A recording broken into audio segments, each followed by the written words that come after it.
Hey everyone, it's Carissa Wiley. Thanks for joining me today. For this month's edition of the Ellen Hutson newsletter, I decided to put together a little holiday gift guide for you. This has some of my favorite products that I'm using all of the time. It has some stocking stuffers, some everyday essentials, and I have a lot to share with you, so let's get started.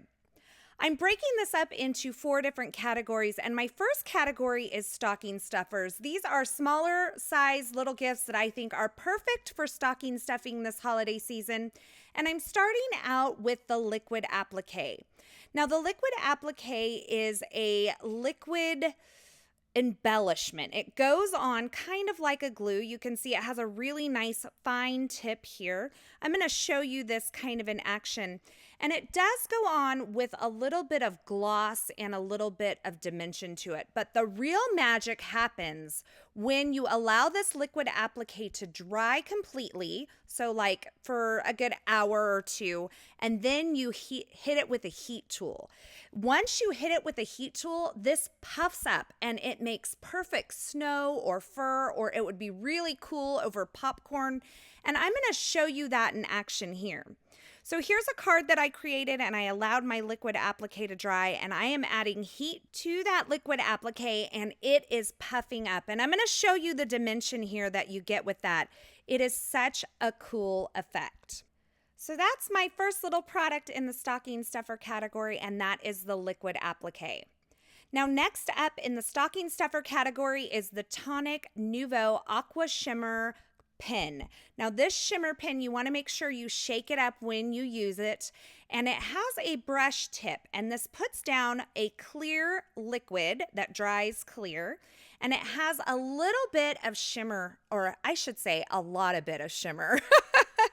It leaves your projects with shimmer. Now you can see it's going down wet and dark on this cardstock, but when I hit it with the heat tool and that moisture kind of evaporates, I am just left with a clear, sparkly overlay over this. And I love to put this over colored images or stamped images to give them just a little bit of shine. And if you want to add even more shine over the top of this, I think a layer of glossy accents looks amazing. So if you don't already have this in your stash, I definitely recommend putting it on your wish list this holiday season. Now, next up in my stocking stuffer category is sparkling clear sequins. Now, if you know me, I use sparkling clear sequins on almost every project that I make. And I'm going to recommend that if you pick up any at all, you pick up the mix pack, the variety pack. It has the 8mm, the 6mm, and the 4mm sequins all mixed together. And I think this mix of different sizes adds a lot of interest to your cards when you are putting them on. I don't like to use all of the same size sequins on my cards when I'm adding these as embellishment. So by picking up the mix pack, you're going to have 3 different sizes, I should say.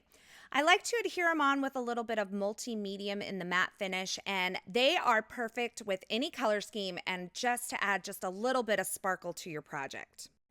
Next up, I have the CARISSA'S little paper snips here. I love these little scissors. I have a ton of scissors in my stash. I find myself reaching for these the most. I love them for fussy cutting. They're nice and sharp. They have a nice fine tip on the end of them. And I find that I don't get a lot of problems with them gunking up. Now, they also come with a little, like a little sheath that they can be stored in, but I've lost mine because I've recently moved my craft room. But these scissors for me are top notch. They have a nice smooth blade. It's not serrated, which I really like. And these are one of my top picks for scissors and stocking stuffers. Next up is another CARISSA'S product, and it is these little tweezers. These are cross-lock tweezers, so what that means is the resting position is actually a closed position, and in order to open them, you have to squeeze them. Now, I like these for placing small embellishments onto projects, or I like them for holding twine in place as I'm trying to tie a bow. Once again, these little tweezers come with like a little tip cover so you don't kind of poke yourself with them because they do have a nice fine point, but I lost that. So I've lost a lot of stuff in my move recently, but it's okay. The tweezers still work without the little cover. So these cross-lock tweezers are nice because, as I mentioned, you can use them to kind of hold your twine in place as you're creating a bow, or if you use ribbon, you can do it with that as well. I also like to use them to place stamped and die cut images onto my card. I can kind of try out the different positions and keep my hands out of the way while I'm placing images on my card by using these tweezers. So those are the EK Success tweezers there. Now, next up in the stocking stuffer category is the Inky Dinky Doo Embossing Magic Powder Bag. Now, I prefer this powder bag over the one with the brush tip because I get a better coating of powder. And I know a lot of people don't like that thick coating of powder, but I find it's much more effective in preventing embossing powder from sticking where I don't want it. So I'm going to show you how this works on this black piece of cardstock. I put my oily hands all over this cardstock. They're not super oily, but you get what I'm saying. I'm going to treat the right side with the powder bag, and I'm not going to treat the left side. And then I'm going to pour on some white embossing powder. Now, I have not tapped this away, and you can see already that more embossing powder is sticking to areas on the left side than it is on the right. Now, there is a little bit on the right. I'm not going to deny that, but keep in mind, I haven't even tapped this off yet. I'm going to show you what happens when I tap it. All that extra powder on the right-hand side is going to fall off. And on the left-hand side, I'm still left with a little bit of powder. And you say, Carissa, what is the big deal with that little bit of powder? Well, when you heat set that powder spreads out because these are little plastic particles that melt down, and you are left with a fine mist of white embossing powder on your black cardstock, and that does not look good. So once you've embossed, you can wipe off the extra powder with a dry cloth and you are left with a clean surface. So if you don't have one of these powder bags in your stash, you definitely need it. Now, next up is the Lawn Fawn glue tube, and I haven't been using this for very long, but as I started using it, I really was enjoying it. I like the size, I like the way it fits in my hand. This glue tube also has a really nice fine tip, and I can get these little tiny dots of adhesive, which helps me to adhere really intricate dies like this one. I'm just putting little dots along the back of this really delicate die cut. But you can also add large areas of glue with this as well. I find that it sets up really nicely. It dries clear. It has a good hold. And I find that it kind of grabs not too quickly, but quickly enough that you don't have to sit there and hold things for forever. So I really like that. Now, next up is a great little stocking stuffer. This is from Tonic Studios, and this is the Surface Sweep. This is perfect for cleaning up your area if you're clumsy like me and you tend to get embossing powder everywhere, or if you have a bunch of little scrap pieces of paper or adhesive backers that you need to kind of sweep up real quickly. I like this. Yes, you can use your hand, but those things tend to stick to your hands. So I find this tool kind of handy to have in my stash. Another product from Tonic Nouveau Studios is this Glimmer Paste. Now, they have this in a bunch of different colors, but this Moonstone is my favorite. It is a clear paste. It dries clear, but it has this iridescent glitter. It's perfect for using over like Copic colored backgrounds. It makes for a really cool DIY glitter paper. It's also great through stencils, and while there are a lot of colors available, there's even a gold one, I find myself coming back to this clear Moonstone color over and over again because it's so versatile. Now, you want to make sure that you keep this product sealed up really well so it doesn't dry out on you, and you may want to pick up a palette knife while you're at it instead of using your finger as well. Now, this little adhesive eraser from Thermoweb is a great little tool to have in your stash and a great little stocking stuffer for this holiday season. You can use it to pick up like little bits of glue that have kind of seeped out from the edge of your die cuts that you've adhered down. Or if you put down tape runner, you can use this to gently pull up that glue or adhesive. I have saved many projects by doing this, and I just find it's a better way of kind of pulling up that adhesive. I also like to use it to pull up masking fluid once that's dried as well. Now, with watercolor being all the rage right now, I thought I would include some watercolor brushes in my stocking stuffers. And I am showing you the Ranger watercolor brush set. Now, I love this set. It's a set of 7. I only have a few of them here. But for the lower price point, I think these are a great set of brushes to have on hand and they won't break the bank. And I like to use these little more inexpensive brushes because I don't have to worry about them so much. If I ruin them, I don't feel bad that I've ruined like a $30 watercolor brush. They work for me and they are perfect stocking stuffer this holiday season. They are on the less expensive side for watercolor brushes, but let me tell you, they are enough to get the job done, and these bristles feel great and soft, and I really like them. Next up, if you do not have a Prismacolor white colored pencil in your stash, drop everything, add it to your wish list right now. It's a perfect stocking stuffer. It's very inexpensive, but this is great for adding highlights to colored images. So if you lay down a flat color of Copic marker, you can add some highlights in it, or you can use this white colored pencil to add some highlights and kind of add some depth to solid stamped images like flowers where it doesn't have any detail. This is a great way to add some detail. Now, depending on how heavy a hand you go with it, you can make it really opaque or you can make it really subtle and light. So I'm going to show you it. I've showed you it on colored cardstock. It's really nice and opaque when you put it down heavy. And now I'm going to show you it over some Copic coloring here. So there's a lot of different ways you can use this. It's a very inexpensive product, but something you should definitely have in your stash. And let me tell you, I've seen some great techniques using just some colored cardstock and a white colored pencil. So you might want to add it to your list this year, maybe add a couple, because if you're like me, you lose them. So that is the last item in my stocking stuffer category. And now we're going to move on to everyday essentials. Now, everyday essentials are those things that I think are must-haves in your stash. And if you don't have them, then you need to get them. Now, you cannot make a card without some quality cardstock. And my favorite quality cardstock is the Neenah Solar White Classic Crest 110-pound cardstock. This is the heavyweight version. This is a nice, smooth, bright white, heavyweight cardstock that's perfect for stamping, perfect for card bases. It's great for Copic coloring, and it is my go-to cardstock. I have a ton of this in my stash, and I'm finding that I'm using the 110-pound weight more than I'm using the 80-pound weight. So that's why the 110-pound makes the holiday gift guide this year. Now, a couple other must-haves in the paper category. The Essentials by Ellen 40-pound vellum is my favorite vellum ever. It is a nice weight vellum. It's not too flimsy, but it still has a good translucency to it, and I think it's perfect for adding sentiments to your card.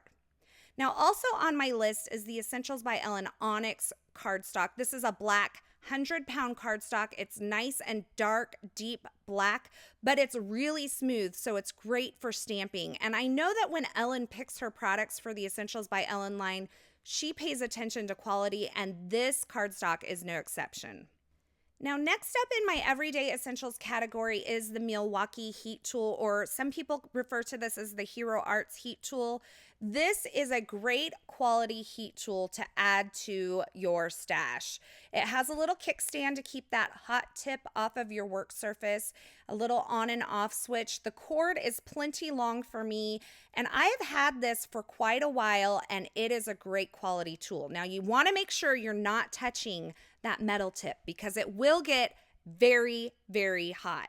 And I just want to show you, this heats up hot and fast. So I let it preheat, and you can see how quickly it is melting my embossing powder. Now, a good quality heat tool is going to help you to avoid warping, and it's going to last you a long time. So that's why this one makes my holiday gift guide this year. Now, next up are a couple of products that I think go hand in hand. This is the We Are Memory Keepers scoreboard. It's a nice compact size. It's perfect for card makers. And you can see along the top here, I have a couple of my most used measurements marked with a Sharpie marker. I have 4 1/4 and 5 1/2 because we all know as card makers who make A2 size cards, those are our most important measurements. So I keep them marked. Now, this scoring board does come with its own scoring tool, but I prefer the Teflon bone folder, which is that white one that you see over to my right-hand side right now.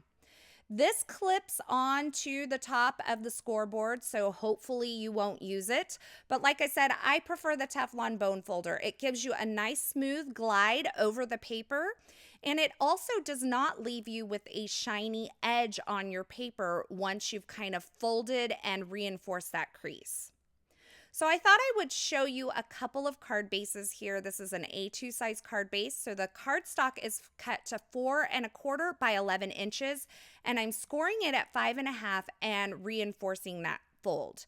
Now, by pre-scoring your cardstock, you're going to avoid cracking along that fold line, and it's going to give you a much cleaner look to your finished card project. Now, another common measurement for a card base would be to cut your cardstock to 5½ by 8½ and score it at 4¼ You still end up with a finished card size that's 4¼ by 5½, but this one you can use as a side folding or as a top folding landscape card. And once again, I think that this Teflon bone folder is a must-have along with this scoring board. Now, another cool thing you can do with the scoring board is to make little scoring lines on your card front. Now, this adds just enough detail, and my friend Lori Willison does this on a lot of her cards, and it turns out so beautifully.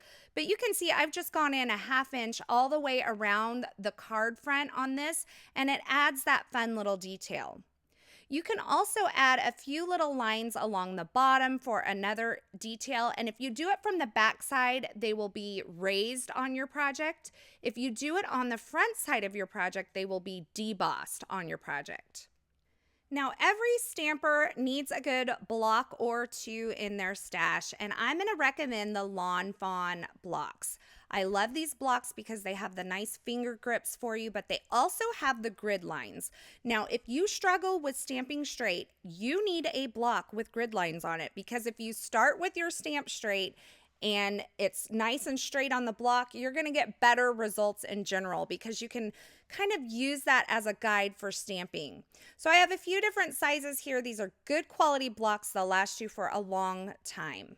Now, next up in the everyday essentials category, we're going to talk paper trimmers, and I have two that I reach for all the time. I have the Fiskars aluminum rail paper trimmer here.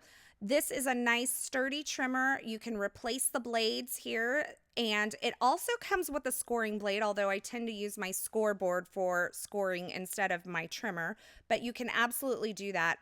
And in order to replace the blade, that blade to pull off of this track has to be within that area along the bottom that's marked. Now, you can gently just rock it off the rail if it's within that area. If it's not, the blade is nice and secure and will not pop off of this rail. Now, this trimmer has a nice sturdy rail that this can kind of go along. The one before it was a wire guide trimmer, and I really liked that Fiskars trimmer as well. I think they make great products. But this aluminum rail is really nice and sturdy and helps me get nice straight cuts every time. And I can cut really thin strips with this. Now, this trimmer is a little bit larger and allows for cutting a little bit larger media as well. When you put the rail down, you can see exactly where you're going to cut because the blade runs right along that aluminum rail. And this measurement goes out to 14 inches, but you can fold it in to make it more compact for storing as well. Now, the larger platform on this trimmer will allow you to cut 12 by 12 paper and will allow you to cut letter size paper in that hot dog style here, which I'll show you in just a moment. This trimmer, this is the Tim Holtz guillotine trimmer, and this has a super sharp, wonderful blade on it. You can do really super fine cuts with this.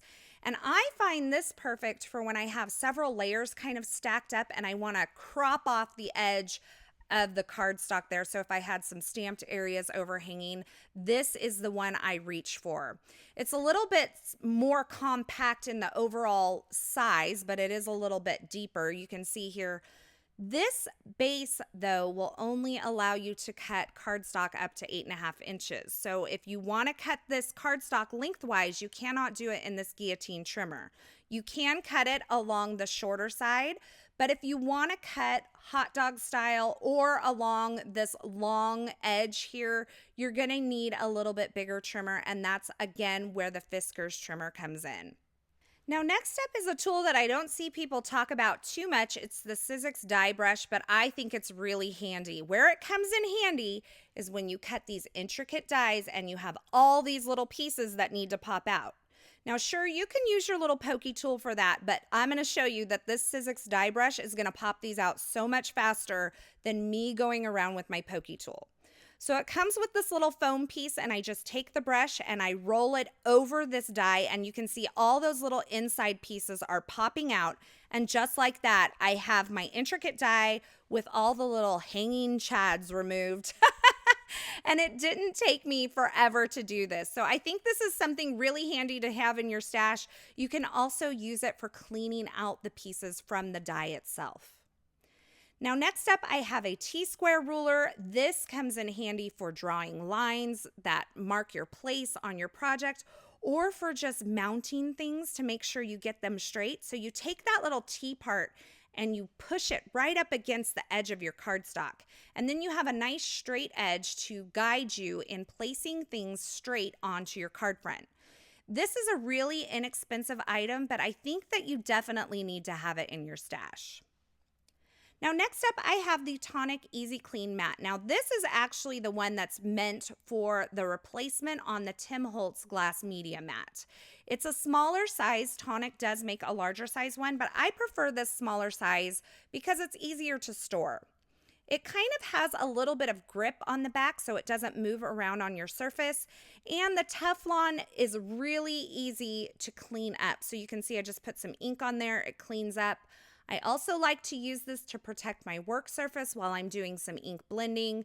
And once again, I can just take a baby wipe or a dry cloth, and the ink that's on top of here just wipes right off. Now, that's with dye-based inks. A alcohol-based ink may be a little more difficult to clean off of this mat, or it may stain it, so just keep that in mind. And like I said before, this nice small size just rolls up and fits in my drawer really nicely, and it's perfect for what I need. Now, my next category in the holiday gift guide is perfect presents, and this is stamps and dies and things like that. I'm going to run you through some of my favorites from the year. This is by no means all-encompassing, but there's some great products in here that I think you should consider. First up is the Essentials by Ellen Parcel box die. I love this die because it creates the perfect little box for like giving a gift card or small little gifts like that. But this also has several supporting little dies inside of it that are great for using on card projects or for decorating this gift box. So I think it's a great little box die to consider. This is the Essentials by Ellen house box die. Now, this was released earlier this year, and you can use this in a couple of different ways. You can use it as a house. You can make it kind of milk carton style, so it's really versatile. And there are some animal toppers that you can get to go along with this to make some cute little animal boxes. And I think those adorable windows in there are perfect addition to this house box. Next up is kind of a category of dies here, and these are what I'm calling basic shape dies or nesting dies. I have some of my favorites here. I have linked some additional options below, so be sure to check that out. But I have the Heavy Doodle stitched circles. I have Lawn Fawn stitched rectangles in both small and large, and I have the Hero Arts nesting heart dies here. Now, these Heavy Doodle dies were released not too long ago, and the thing I love about these is that there are stitch lines on both sides of the cutting line here. So both the positive and the negative part of your die cut is going to be left with a stitched line. Now, Heavy Doodle released this design in circles and rectangles, so I will be sure to link all of those below for you. Now, Lawn Fawn also makes some really great nesting dies, and as far as rectangles go, I find myself reaching for the Lawn Fawn large stitched rectangles and the small stitched rectangles, which I have both stored in this envelope here. Those are the ones I reach for the most. They're perfect for A2 size cards. And if you're going to have some nesting dies in your stash, I definitely recommend some hearts. These are the Hero Arts nesting heart dies here. There's a bunch of different sizes, and that little tiny one that's in the center, that is perfect for creating little heart-shaped embellishments. If you die cut that from some colored cardstock and add a layer of glossy accents over the top, it looks like an enamel accent, and it is really cool. So I'll be sure to link some of my favorite nesting dies below. Now, I love background or cover dies, but this one that was just released from the Essentials by Ellen line takes the cake for me because it measures 5.5 inches by 5.5 inches, and I can use this on a vertical or a horizontal card, which I think is absolutely genius.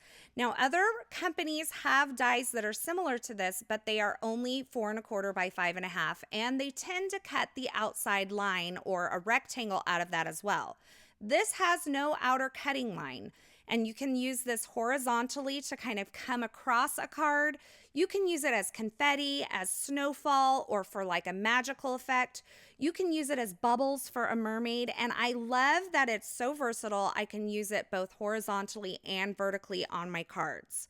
So here's a couple of cards that I created using that snowfall backdrop die. You can see I used it kind of coming across on this card. I used it as snow as the other, and it just leaves you with that really cool knockout kind of falling snow pattern. Now I have some more background dies to show you. These are all from the Essentials by Ellen line, but these are more what I would call like backdrops. They're a little bit smaller in size. If you remember the Strands die, which is all the way to the left, that one was released earlier this year.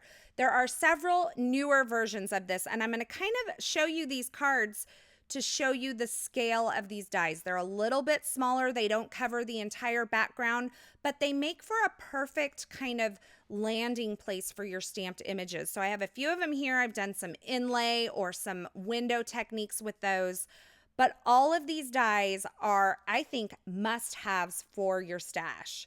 Now, these are great because you can use them as little backdrops. You can use them to create some inlay. You can use them as stencils. There are so many uses for them, and they're sized perfectly just to kind of add a little accent to your card front.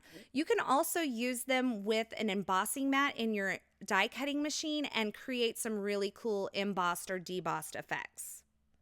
Now, next up is the pop-up mittens die. This is so much fun. It has some great basic snowflake shapes in it, and I'm showing those on a card front here. But it also gives you the mechanism to create a pop-up inside of your card. And this is so much fun. I've used it with the mittens here, but you can use it with other shapes as well. So you can see when you open the card, you have that nice dimensional pop-up feature, but it closes up really nice and flat, which is perfect for mailing. Now, next up, I have the winter window die, and don't let the word winter fool you. This is a great window die that you can use on your card projects year-round, and it comes with some great accessory dies as well. Now, I find myself reaching for this My Favorite Things vertical hearts in a row die so often. It cuts these great little banners. The hearts and the banners come together. I like to die cut a bunch and have them on hand. They make the perfect little sentiment strips. And I just die cut these, I put them in a jar, and they're ready for me to go when I'm creating. And those hearts, they're kind of just an extra bonus in my opinion. So I think everybody needs some tag dies in their stash. This is the Stamp Market tagged die set. It comes with 2 different size tags. These are perfect for on your cards. This is the smaller one. I'm going to show you the larger one here. And I'm going to show you a card project that I created with this larger tag die.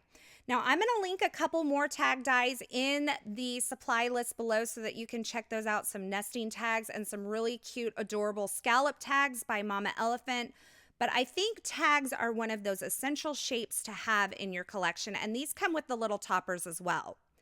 Now, this also has a coordinating die set with some great little stamped accents that you can add and some sentiments as well. So if you're going to pick up the tagged die set from the Stamp Market, you may want to pick up the coordinating stamp set as well. So now we're going to get into some sentiment dies, and first up is the Essentials by Ellen Block Word Sentiment. Now, these are great because you can use them as knockouts, or you can use the positive portions of the letters. And there's so many letters in this set, you can spell out so many different things. I'm going to show you an example of a project here where I have used this to create a knockout little tag as a sentiment on the front of this card.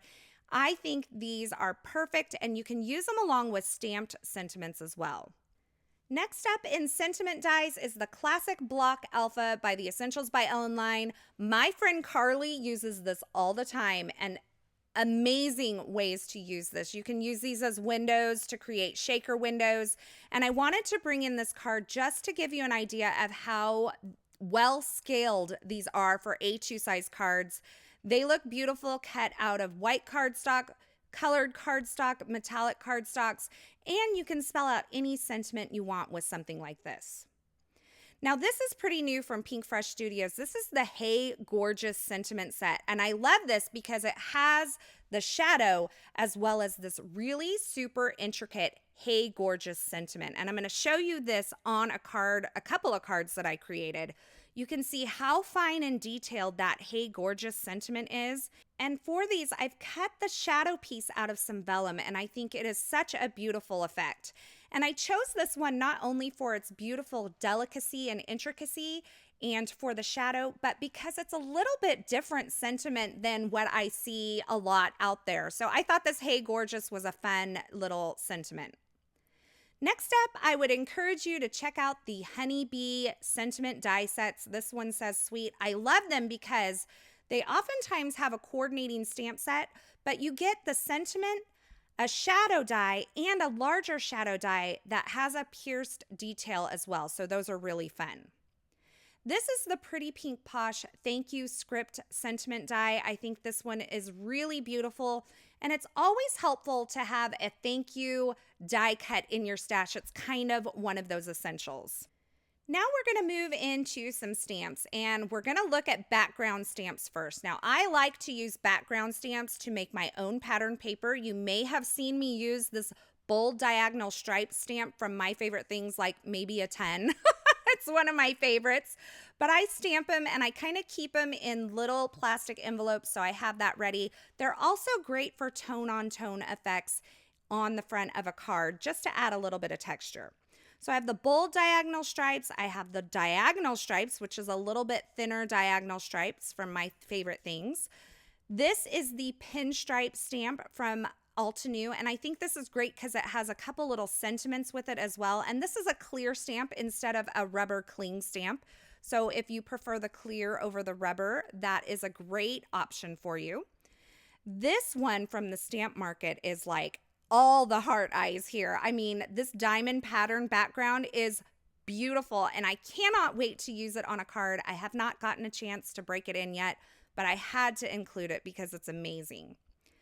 Now, this one from Right at Home is the watercolor stripes, and I love this. It creates those perfect kind of dry brushed watercolor stripes on your card, which I cannot create to save my life with a brush. This is the mermaid tail background stamp from My Favorite Things, and I included it because I love mermaids and anything mermaid. And finally, I have a watercolor stripe background from My Favorite Things as well. This creates that dry brushed watercolored look, but these are a little bit thinner stripes. So these are some of my favorite background stamps. Now, along the lines of background stamps are these wonky backdrops, the Winterscapes, and the Pattern Play stamp sets from the Essentials by Ellen Line. These create little backdrops. You can see I've used one of these on this card project here. Just like those kind of backdrop dies, I think these are the perfect size for creating a landing point or kind of like a focal area for your stamped images. I just find these to be so versatile, and there are so many different patterns within these few stamp sets that I'm showing here that make them perfect for any type of card, holiday, birthday, thank you, you name it. These are the stamps that you need. I think these are kind of essentials. When Julie first showed me the designs for these, I was like, yes, need them. So there are like a million stamps on the market, and I didn't have time to include all of my favorites, so I just picked a few to show you here from the Essentials by Ellen Line.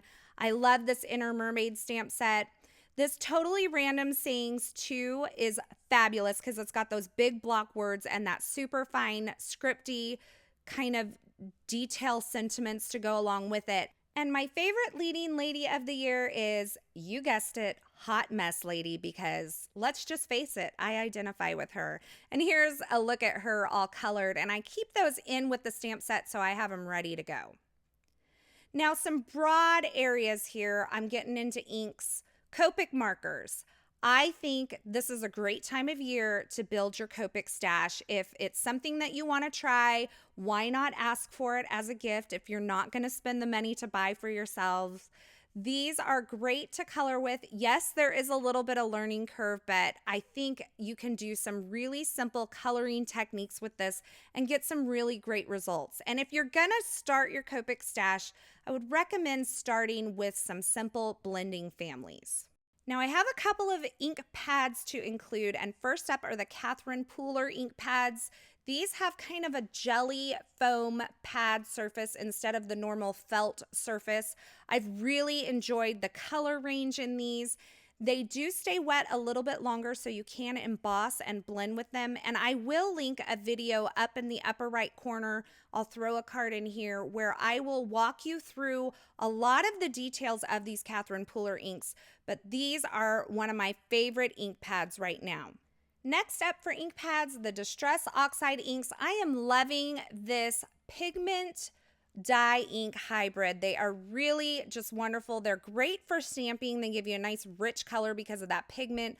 They are also water reactive, so there's a lot of techniques that you can do. And once again, I'm going to throw a card up in the upper right-hand corner of this video so that you can check out these inks in a little more detail. But I just wanted to quickly mention them here because they are one of my favorites along with the Catherine Pooler ink pads. Now, because of the hybrid property of these Distress Oxide inks, they clean off of your stamps really nicely. That's that pigment kind of property of them. And because they do have that pigment property as well, they stay wet for a little bit longer. You can emboss with them. They're also really great for blending, for ink blending. I am blending onto some regular Neenah Solar White cardstock here, and you can see with just a little bit of effort, I'm getting some great results. So if you're not having great results with ink blending with the traditional Distress Oxide or traditional distress inks, I would recommend trying the Distress Oxide inks, and they come in a beautiful range of colors as well. Woo! That brings us to our very last category, and that is grand gifts. These are a little bit on the pricey side, but they are things that I absolutely love. And we're going to start off with the Misty and the Mini Misty stamping tool. I have both of them here so that you can see them for size comparison. This on the left is the original Misty, and then on the right is the Mini Misty. And I have included the bar magnet in the supply list below because I think that's a definite necessity to have to go along with these Misty stamping tools. You can see the Mini Misty is perfect for an A2 size card front.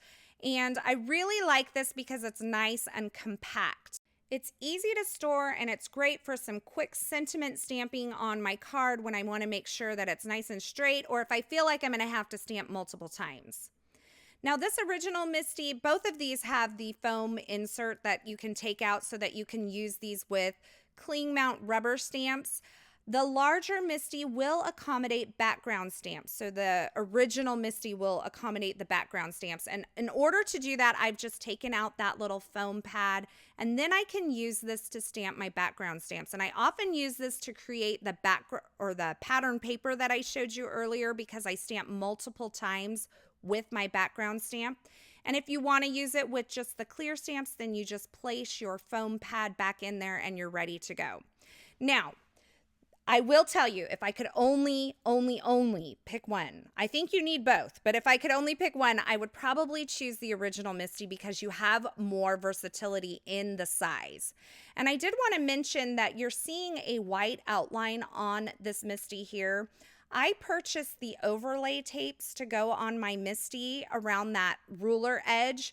So when you order this, it will come in the pink that the Mini Misty is, but you can order the accessories to change the color of that ruler. Next up, and this is for sure a grand gift, is the Gemini Junior die cutting machine. This has become the one that I reach for the most. I get great cuts. It has even pressure across the entire cutting surface.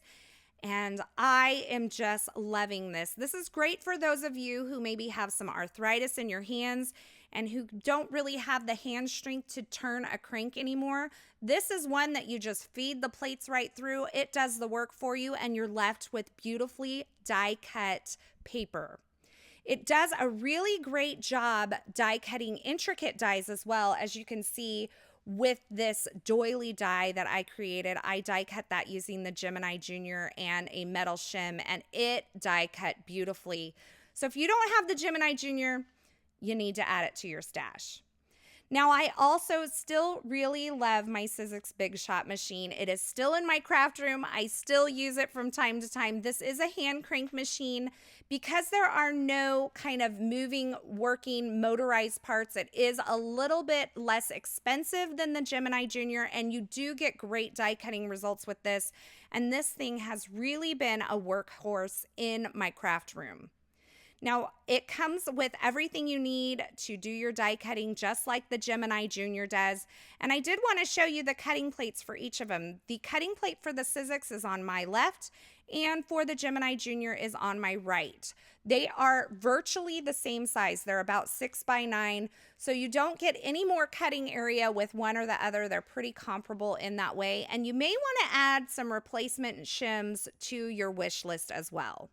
Wow, that was a ton of products to go through, but I'm hoping that it gave you some inspiration for things that you can include on your holiday wish list this season.